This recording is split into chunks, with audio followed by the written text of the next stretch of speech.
Makan bubur ayam, bubur sindawan kan. Hari ni makan bubur tom yum. Tapi bubur tom yum tu dia pedas sikit. Ya. Kalau siapa tak boleh makan pedas, abak je, jangan pedas. Kena abak. Kalau tak abak, orang Thailand ni memang dia orang makan pedas. Ya. Tapi dekat Syaburak tu tak manis dah.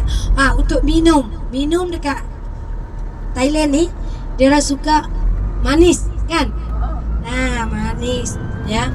Kalau tak suka, tak boleh minum manis sangat, bagi tahu orang kedai ya. Tapi orang dekat kedai tu semuanya boleh cakap Melayu.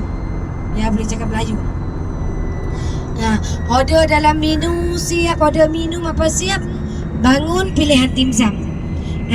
Dimsum tu bila kita pilih tu tahu bini tua boleh naik mahkamah, pilih panggil lah duit macam mana.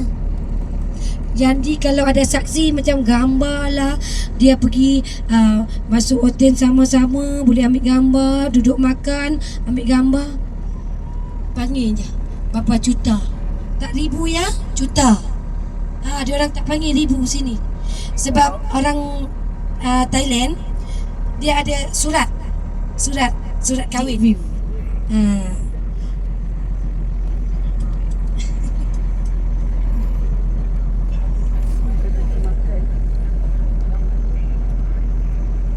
Ni Masjid Taj Mahal.